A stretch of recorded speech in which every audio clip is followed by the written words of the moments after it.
High, Krishna এডি tips চ্যানেলের পক্ষ থেকে সকলকে স্বাগতম। আশা করি তোমরা সকলেই ভালো আছো। তো আমি আজকে শেখাবো ডেটা এন্ট্রির কাজ। তো কম্পিউটার রিলেটেড জবের জন্য ডেটা এন্ট্রির কাজের চাহিদা কিন্তু বর্তমানে প্রচুর। তো তোমরা যারা নতুন তারা যদি এই ভিডিওটি দেখো তাহলে কিন্তু তোমরা ডেটা এন্ট্রির কাজ শিখতে পারবে। তো আমাদের এর জন্য প্রথমে এমএস এক্সেল সফটওয়্যারটি ওপেন করতে হবে। তো প্রথমে হচ্ছে স্টার্ট মেনুতে ক্লিক করে অল প্রোগ্রামসে ক্লিক করতে হবে। এরপরে মাইক্রোসফট অফিসে ক্লিক করে এখান থেকে মাইক্রোসফট অফিস এক্সেল এখানে ক্লিক করে ওপেন করতে হবে। তো ওপেন হওয়ার পর সবার প্রথমে আমাদের কিন্তু পেজ সেটআপ করে নিতে হবে, কারণ পেজ সেটআপ যদি আমরা না করে ডেটা এন্ট্রি কাজ করি তাহলে কিন্তু পরবর্তী আমাদের প্রিন্ট আউটের সমস্যা হবে। তো এর জন্য আমাদের প্রথমে পেজ সেটআপ করে নিতে হবে। তো পেজ লেআউটে ক্লিক করতে হবে, সাইজ অপশানে ক্লিক করে তো আমরা এখান থেকে A4 করে নিব। তো এখানে A4 ক্লিক করলাম। তো ক্লিক করার সঙ্গে সঙ্গেই আমাদের কিন্তু এখানে একটি মার্জিন চলে আসছে। এই যে দাগ দাগ দেখা যাচ্ছে এটা হচ্ছে মার্জিন। তো আমাদের পেজের এরিয়া হচ্ছে এখান থেকে এতটুকু। এবার এই পেজটিকে যদি আমরা বড় করতে চাই তাহলে কিন্তু জুম করতে হবে। তো জুম আমরা দুভাবে করতে পারি। একটি হচ্ছে কিবোর্ডের কন্ট্রোল কি প্রেস করে, মানে কন্ট্রোল কি ধরে রেখে আমরা যদি মাউসের বলটিকে ঘোরাই তাহলে কিন্তু পেজটি জুম ইন হবে, আর মাউসের বলকে যদি আমরা উল্টো দিকে ঘোরাই তাহলে কিন্তু জুম আউট হবে। তো এইভাবে আমরা পেজটিকে ছোট বা বড় করতে পারি। অথবা এই এক্সেল শিটের ডান দিকে সবার নিচে কোণার মধ্যে এখানে প্লাস মাইনাস অপশান থাকে। তো প্লাস হচ্ছে জুম ইন আর মাইনাস হচ্ছে জুম আউট। তো এখান থেকে ক্লিক করো, আমরা কিন্তু পেজটিকে জুম ইন বা আউট করতে পারি। তো এরপরে আমরা ওপরের যে রোজটি আছে এই রোজটিকে বাদ দিয়ে আমরা নিচে মানে 2 নম্বর রোজ থেকে আমরা লিখতে থাকবো।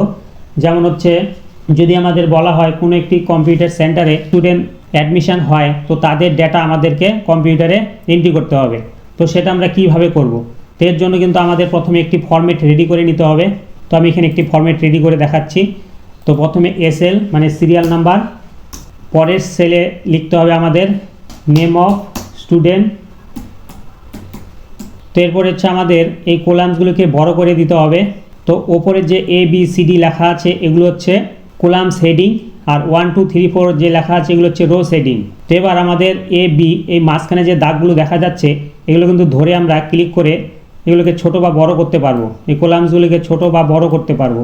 তো আমাদের প্রয়োজন অনুযায়ী আমরা কলামসগুলোকে ছোট বা বড় করব। এরপরের কলামসে লিখবো আমরা father's name apostrophe S name, এটাকে আমরা ডবল ক্লিক করে দিয়ে বড় করে দিব। এরপরের সেলে লিখবো জেন্ডার, তারপরে সেলে লিখবো ডেট অফ বার্থ, তারপরে সেলে লিখবো হচ্ছে আমরা কোর্স, তারপরে সেলে লিখবো হচ্ছে ডিউরেশন, তারপরে সেলে লিখবো হচ্ছে টোটাল ফি, তারপরে সেলে লিখবো আমরা অ্যাডমিশন ডেট। এবার আমাদের যে পেজের মার্জিন ছিল তার কিন্তু বাইরে লেখা এখানে চলে আসছে। তো এবার আমরা কি করব, পেজটি ছিল আমাদের লম্বাভাবে, এবার আমরা পেজটিকে যদি চওড়াভাবে দেই তাহলে কিন্তু আমাদের পেজের কিন্তু এদিকে অনেকটা জায়গা আমরা পেয়ে যাব। তো এর জন্য আমাদের কি করতে হবে, পেজ লেআউটে ক্লিক করতে হবে, ওরিয়েন্টেশনে ক্লিক করতে হবে, এখান থেকে হচ্ছে ল্যান্ডস্কেপ এখানে যদি ক্লিক করে দেই পেজটা A4 থাকবে কিন্তু পেজের লম্বা ছিল সেটা কিন্তু চওড়া হয়ে যাবে। তো এবার আমরা যদি একটু ছোট করি পেজটিকে তাহলে কিন্তু আমাদের এখানে মার্জিনটি চলে আসছে, অর্থাৎ আমরা এখান থেকে এতটুকু কিন্তু আমরা প্রিন্ট আউটে পাবো। এর বাইরে যদি কোনো লেখা লিখি সেটা কিন্তু আমাদের প্রিন্ট আউটে আসবে না। তো এবার আমাদের প্রয়োজন অনুযায়ী আমাদের এই কলামসগুলোকে ছোট বা বড় করতে হবে। তো আমি একটু বড় বড় করে দিচ্ছি, যেহেতু আমাদের এখানে জায়গা আছে তো আমরা একটু বড় করে দিচ্ছি। তাহলে আমাদের কিন্তু কমপ্লিট। তো এরপরে আমাদের কি করতে হবে, এই ওপরের যে রোজটি আছে এটিকে সিলেক্ট করতে হবে। সিলেক্ট করে নিয়ে আমরা হোম মেনুতে ক্লিক করে আমরা কিন্তু এখান থেকে মার্জ সেল করে দেব। মার্জ সেল করার সঙ্গে সঙ্গেই এইখানে অনেকগুলো সেল ছিল, সবগুলো সেল কিন্তু এখন একটা সেলে তৈরি হয়ে গেছে। এবার এর ভেতরে আমরা লিখে দিব। তো এই লেখাটিকে সিলেক্ট করে আমরা এখান থেকে কালার দিয়ে দিব, ফন্ট কালার। এবার এটিকে সাইজ বড় করব। তো পাশেই আছে এখানে আমরা ক্লিক করে করে ফন্টটিকে আমরা বড় করে নিতে পারবো আমাদের প্রয়োজন অনুযায়ী। এরপরে আমরা এর পেছনে একটি কালার দিতে পারবো ব্যাকগ্রাউন্ড হিসেবে। তো এখানে পাশেই ফিল কালার আছে, ক্লিক করে আমরা এখান থেকে যে কোনো কালার দিতে পারবো। তো এখান থেকে আমরা যে কোনো একটি কালার দিয়ে দিলাম। এরপর ফন্ট স্টাইল যদি চেঞ্জ করতে চাই আমরা কিন্তু এই ওপরে ক্যালিব্রি এখান থেকে আমরা যে কোনো ফন্ট স্টাইল আমরা এখান থেকে ব্যবহার করতে পারবো। আর নিচের যে টেক্সটগুলো আছে এগুলোকে মাউস দিয়ে সিলেক্ট করতে হবে।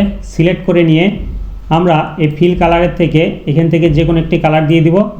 আর আবার সিলেক্ট করে আমরা কিন্তু এখান থেকে ফন্ট কালার দিতে পারবো। তো আমরা ব্ল্যাকই থাক, এবার একটু বোল্ড করে দেবো, তাহলে একটু মোটা হবে। তো আমাদের কিন্তু ফরম্যাটটি প্রায় রেডি। তো এরপরে আমরা এসএল সিরিয়াল নাম্বার থেকে টোটাল এই সেলগুলোকে সিলেক্ট করে আমরা একদম নিচের পর্যন্ত সমস্ত মানে A4 পেজ পর্যন্ত কিন্তু আমরা সিলেক্ট করব। সিলেক্ট করে নিয়ে হোম মেনু থেকে ফন্টের ওপরে এই বর্ডারে ক্লিক করে এখান থেকে আমরা অল বর্ডার অপশানটিকে সিলেক্ট করব। তো সিলেক্ট করার সঙ্গে সঙ্গে কিন্তু সমস্ত সেলগুলোর মধ্যে কিন্তু বর্ডার চলে আসছে এখানে। তো আমাদের বর্ডার তৈরি করার পর আমাদেরকে এখানে কিছু কাজ করতে হবে, যেমন জেন্ডার, অর্থাৎ এই অপশানে আমরা যদি ড্রপ ডাউন লিস্ট তৈরি করি সেক্ষেত্রে কিন্তু আমাদের অপশান চয়েস করলেই হবে, লিখতে হবে না। তো সেরকম কিছু কিছু অপশান আছে যেটা আমরা ড্রপ ডাউন লিস্ট তৈরি করে দিতে পারি। তো কিভাবে করব আমি দেখাচ্ছি। জেন্ডারের নিচের থেকে এভাবে আমাদের মাউস দিয়ে টোটালটিকে সিলেক্ট করে নিতে হবে। সিলেক্ট করে আমরা ডেটা মেনুতে ক্লিক করব। ডেটা মেনু থেকে ডেটা ভ্যালিডেশন এখানে ক্লিক করব। এখান থেকে ডেটা ভ্যালিডেশনে ক্লিক করে এরকম একটি উইন্ডো আসবে। তো অ্যালাউ অপশানে ক্লিক করতে হবে। তো এখান থেকে লিস্ট অপশানটিকে সিলেক্ট করতে হবে, আর সোর্স অপশানে এখানে লিখে দিতে হবে জেন্ডার, অর্থাৎ মেল কমা দিয়ে ফিমেল লিখে ওকে করে দিতে হবে। তাহলে কি হবে, যখনই আমরা মেল টাইপ করতে যাব তখন এই বক্সে ক্লিক করলেই আমাদের একটি পয়েন্ট আসবে। এই পয়েন্টে যদি আমরা ক্লিক করি তাহলে কিন্তু মেল ফিমেল অপশানটি অটোমেটিক্যালি শো হবে এখানে। তো আমরা যদি মেল হয় মেল সিলেক্ট করব, ফিমেল হয় যদি ফিমেল সিলেক্ট করব। তাহলে আমাদের কি ডাটাটা লিখতে হবে না, শুধু চয়েস করলেই হবে। ডেট অফ বার্থ এটা আমরা টাইপ করে নিব। কোর্স, এবার কম্পিউটার সেন্টারে যে সমস্ত কোর্সগুলো থাকে সেগুলো কিন্তু এখানে আগে থেকেই ড্রপ ডাউন লিস্টে তৈরি করে রাখতে হবে। কীভাবে করব, সেম একইভাবে এই টোটাল সেলগুলোকে সিলেক্ট করতে হবে। সিলেক্ট করে নিয়ে সেম একইভাবে ডেটা মেনুতে ক্লিক করতে হবে। তারপরে ডেটা ভ্যালিডেশন, এখান থেকে ডেটা ভ্যালিডেশনে ক্লিক করে আর অ্যালাউ অপশান থেকে আমাদেরকে লিস্ট চয়েস করতে হবে। আর সোর্স অপশান থেকে আমাদেরকে লিখতে হবে যে সমস্ত কোর্সগুলো করানো হয় সেই সমস্ত কোর্স এখানে টাইপ করতে হবে। যেমন CCA কমা দিয়ে DCA কমা দিয়ে DTP কমা দিয়ে DIT কমা দিয়ে ADCA কমা দিয়ে ট্যালি সমস্ত কোর্স লিখে ওকে করে দিতে হবে। তো এখানেও কিন্তু কোড যখন আমরা লিখব সেক্ষেত্রে এই পয়েন্টে ক্লিক করলেই সমস্ত কোর্স কিন্তু এখানে শো হবে, অর্থাৎ যে কোর্স হবে সেই কোর্সটি আমরা সিলেক্ট করে নিব, তাহলে কিন্তু হয়ে যাবে। ডিউরেশন এই কলামসটিকে আমরা এইভাবে সিলেক্ট করে নিব। সিলেক্ট করে আমরা সেম একইভাবে ডেটা মেনুতে ক্লিক করব। ডেটা ভ্যালিডেশন, এখান থেকে ডেটা ভ্যালিডেশনে ক্লিক করে আমরা লিস্ট চয়েস করব। এবার 3 মান্থ কমা দিয়ে 6 মান্থ কমা দিয়ে 12 মান্থ তো লিখে আমরা ওকে করে দিব। তাহলে কিন্তু ডিউরেশনে এখানে আমাদের পয়েন্টে ক্লিক করলেই মাসগুলো এখানে শো হবে। এরপরে টোটাল ফি, তো সেম একইভাবে এটিকেও আমরা এভাবে সিলেক্ট করে নিব। সিলেক্ট করে নিয়ে ডেটা থেকে ডেটা ভ্যালিডেশনে ক্লিক করে এরপরে লিস্ট সিলেক্ট করে সোর্স অপশানে আমরা লিখে দিব, যেমন 2000, 3000, 4000, 5000 এখানে টোটাল কোর্স ফিগুলো লিখে দিতে হবে। এবার ওকে করে দিব। তাহলে কিন্তু আমাদের ড্রপ ডাউন লিস্ট কমপ্লিট। তো এবার আমরা এখানে ডেটা এন্ট্রি কাজ করে দেখাচ্ছি। তো এরকম ফরম্যাটটি প্রথমে আমাদের রেডি করে নিতে হবে। রেডি করার পর আমরা এবার কিভাবে ডেটা এন্ট্রি করব দেখাচ্ছি। তো সিরিয়াল নাম্বার আমরা এখানে 1 লিখব, নিচের সেলে 2 লিখব। এবার 1 2 লিখে এই দুটো সেলকে একসঙ্গে সিলেক্ট করে আমরা এই ফিল হ্যান্ডেলে ধরে নিচের দিকে যদি ড্র্যাগ করি তাহলে কিন্তু অটোমেটিক্যালি নাম্বার চলে আসবে। এবার এর পরবর্তীকালে যখন আরও নাম্বার প্রয়োজন হবে সেক্ষেত্রে কিন্তু আমরা এই দুটোকে আবার সিলেক্ট করে আমরা ফিল হ্যান্ডেলে ধরে নিচের দিকে যদি ড্র্যাগ করি তাহলে কিন্তু আবার নাম্বার চলে আসবে। অর্থাৎ আমাদের যখন যতটুকু প্রয়োজন আমরা ততটুকুই নাম্বার কিন্তু দিতে পারবো। এবার এই টোটাল সেলটিকে সিলেক্ট করে আমরা এটিকে সেন্টার করে দেব, হোম থেকে সেন্টার অ্যালাইন, তাহলে কিন্তু সেন্টারে চলে আসবে। এরপরে নেম, যেমন হচ্ছে Puja Das, father's name Amit Das. Gender আমাদেরকে লিখতে হচ্ছে না, শুধু আমরা এখান থেকে সিলেক্ট করব। এবার হচ্ছে ডেট অফ বার্থ, তো আমরা একটা ডেট অফ বার্থ দিয়ে দেবো। এখানে ডেট অফ বার্থ দিয়ে দিলাম। এখানে হচ্ছে কোর্স, যে কোর্সে অ্যাডমিশন হবে সেই কোর্সটা এখান থেকে আমরা সিলেক্ট করব। ডিউরেশন, এবার DCA কোর্স কত দিনের সেটা আমরা এখানে থেকে সিলেক্ট করব। টোটাল ফিস, DCA কোর্স কত টাকার ফিস সেটা আমরা সিলেক্ট করব। ডেট, অ্যাডমিশন ডেট, তো অ্যাডমিশন ডেট এখান থেকে টাইপ করে দিতে হবে। তো আমরা কিন্তু এখানে একটা স্টুডেন্ট ডেটা টাইপ করলাম। তো এবার দ্বিতীয় নাম্বার স্টুডেন্ট, যেমন হচ্ছে অমল রায়, বাবার নাম হচ্ছে বিমল রায়।